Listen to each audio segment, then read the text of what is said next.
ओम नमो भगवते वासुदेवाय। स्वागत है आप सभी का हमारे चैनल पर।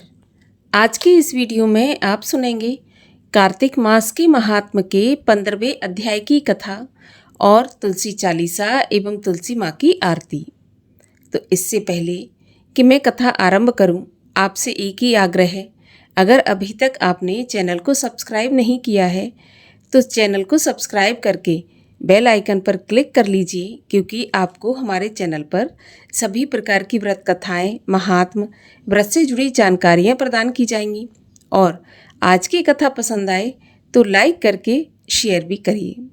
तो आइए शुरू करते हैं कार्तिक मास के महात्म के 15वें अध्याय की कथा। राजा पृथु ने नारद जी से पूछा कि हे देवऋषि, दैत्यराज जलंधर ने इसके पश्चात क्या किया, मुझे ये विस्तार से बताइए। तब नारद जी बोले, विष्णु जी की माया से मोहित होकर जलंधर ने राहु नामक दूत को बुलाकर कैलाश पर्वत पर शिवजी के पास जाने की आज्ञा दी और कहा कि वहाँ जाकर शिव को मेरा संदेश सुनाओ। वह दूत जब कैलाश पर पहुँचा तो नंदी ने उसे सभा में नहीं जाने दिया, किंतु वह अपनी उग्रता दिखाकर सभा में पहुँच गया और शिवजी से बोला कि हे भगवान शिव, देवता और सूर्य आदि जिनकी सेवा करते हैं, जो तीनों लोकों का राजा है और जो सभी रत्नों का स्वामी है, उस दैत्य राज्य का ये संदेश है कि पार्वती आपके योग्य नहीं है। तुम शमशान में वास करने वाले दिगंबर वेशधारी साधु जैसे दिखने वाले हो, जबकि पार्वती संसार की सबसे सुंदर स्त्री है। तुम उसे जलंधर को सौंप दो। ऐसा कहते ही शिवजी के भौहों के बीच एक भयानक तेज आवाज हुई और वज्र के समान एक दृढ़ पुरुष प्रकट हो गया, जिसका सिंह के समान मुंह, अग्नि के समान नेत्र और जिह्वा लपलपा रही थी। वह दौड़कर राहु को खाने के लिए चला। राहु ने जब देखा कि यह पुरुष उसे खाने आ रहा है तो वह जान बचाने के लिए भागने लगा। उस भयानक पुरुष ने राहु को पकड़ लिया और खाने लगा, तो शिवजी ने उसे रोकते हुए कहा कि तुम इसे मत खाओ, क्योंकि ये दूत है और दूत तो पराधीन होता है। भगवान शिव की आज्ञा पाकर उसने राहु को तत्काल छोड़ दिया और भगवान शिव से प्रार्थना की कि हे प्रभु, मुझे बहुत भूख लगी है और मैं कमज़ोर हो गया हूँ। मुझे आज्ञा दीजिए कि अब मैं क्या करूँ, क्या खाकर अपनी भूख शांत करूं? तब भगवान शिव बोले, यदि तुझे बहुत भूख लगी है तो शीघ्र ही अपने हाथ पैरों का मांस खाकर अपनी भूख मिटा। भगवान शिव का आदेश पाकर वह पुरुष अपने हाथ पैरों का मांस इस तरह से खाने लगा कि अंत में केवल उसका सिर ही शेष रह गया। तब उसका ऐसा कृत्य देखकर भगवान शिव ने उसको अपना आज्ञा पालक जानकर प्रसन्न होकर अपना परम प्रिय गण बना लिया और बोले कि अब से तुम्हारा नाम कीर्तिमुख होगा और तुम सदैव मेरे द्वारपाल बनकर रहोगे। मेरी पूजा से पहले तेरी भी सदैव पूजा होती रहेगी। जो भक्तगण पहले कीर्तिमुख का पूजन नहीं करते, उनकी पूजा व्यर्थ हो जाती है। वहीं उस भीमकाय पुरुष से छूटा हुआ जलंधर का दूत राहु जिस स्थान पर जाकर गिरा, वह स्थान पृथ्वी पर बर्बर के नाम से प्रसिद्ध हुआ। यहाँ पर 15वें अध्याय की कथा का समापन होता है। और अब सुनिए तुलसी चालीसा। श्री तुलसी महारानी करूं विनय सिर नाय, जो मम हो संकट विकट दीजय मात नशाय। नमो नमो तुलसी महारानी, महिमा अमित न जाए बखानी। दियो विष्णु तुमको सम्माना, जग में छायो सुयश महाना। विष्णुप्रिया जय जयति भवानी, तिहु लोक की हो सुख खानी। भगवत पूजा कर जो कोई, बिना तुम्हारे सफल न होई। जिन घर तब नहीं होए निवासा, उस पर करहीं विष्णु नहीं वासा। करे सदा जो तव नित सुमिरन, तेहि के काज होए सब पूरन। कार्तिक मास महात्म्य तुम्हारा, ताको जानत सब संसारा। तब पूजन जो करे कुंवारी, पावे सुंदर वर सुकुमारी। कर जो पूजा नित प्रति नारी, सुख संपत्ति से होए सुखारी। वृद्धा नारी करे जो पूजन, मिले भक्ति होवे पुलकित मन। श्रद्धा से पूजे जो कोई, भवनिध से तर जावे सोई। कथा भागवत यज्ञ करावे, तुम बिन नहीं सफलता पावे।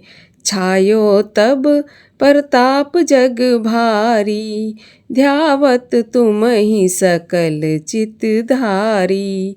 तुमि मात यंत्रन तंत्रन में, सकल काज सिद्धे होवे क्षण में। औषधि रूप आप हो माता, सब जग में तब यश विख्याता। देव ऋषि मुनि और तपधारी, करत सदा तब जय जयकारी। वेद पुराणन तब यश गाया, महिमा अगम पार नहीं पाया। नमो नमो जय जय सुख कारणी, नमो नमो जय दुख निवारणी। नमो नमो सुख संपत्ति देनी, नमो नमो अघ काटन छेनी। नमो नमो भक्तन दुख हरनी, नमो नमो दुष्टन मद छेनी। नमो नमो भव पार उतारने, नमो नमो परलोक सुधारने। नमो नमो निज भक्त उबारने, नमो नमो जन काज संवारन। नमो नमो जय कुमति नशावन, नमो नमो सब सुख उपजावन। जयति जयति जय तुलसी माई, ध्याऊं तुमको शीश नवाई। निज जन जान मोहे अपनाओ, बिगड़े कारज आप बनाओ। करूं विनय मैं मात तुम्हारी, पूरन आस करहूँ हमारी। शरण चरण कर जोर मनाऊं, निश दिन तेरे ही गुण गाऊं। करहूँ मात यह अब मोह पर दया, निर्मल होए सकल मम काया। मांगू मात यही वर दीजै, सकल मनोरथ पूरन कीजै।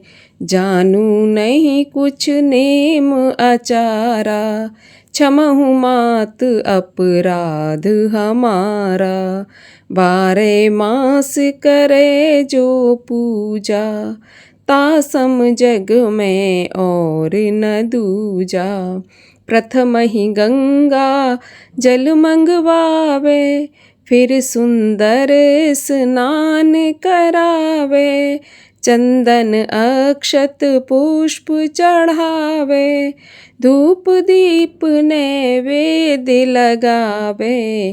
करे आचमन गंगा जल से ध्यान धरे हृदय निर्मल से, पाठ करे फिर चालीसा की, स्तुति करे मात तुलसा की। एह विधि पूजा करे हमेशा, ताके तन नहीं रहे कलेशा। करे मास कार्तिक का साधन, सोवे नित पवित्र सिद्ध हुई जाई। है यह कथा महासुखदाई, पढ़ सुने सो भव तर जाई। यह श्री तुलसी चालीसा, पाठ करे जो कोय, गोविंद सो फल पावहीं, जो मन इच्छा होय। तुलसी माता की आरती। जय जय तुलसी माता, मैया सब जग की सुखदाता। सब योगों से ऊपर, सब लोगों के ऊपर, रुज से रक्षा करके भव त्राता। ओम जय तुलसी माता, बटपुत्री है श्यामा, सुरवल्ली है ग्राम्या। विष्णु प्रिय जो तुमको सेवे, सो नर तर जाता। ओम जय तुलसी माता। हरि के शीश विराजत, त्रिभुवन से हो वंदित, पतित जनों की तारिणी, तुम हो विख्याता। ओम जय तुलसी माता। लेकर जन्म विजन में आई दिव्य भवन में, मानव लोक तुम्ही से सुख संपत्ति पाता। ओम जय तुलसी माता। हरि को तुम अति प्यारी, श्याम वरण कुमारी, प्रेम अजब है उनका, तुमसे कैसा नाता। ओम जय तुलसी माता। बोलिए तुलसी माता की जय, कार्तिक मास की जय।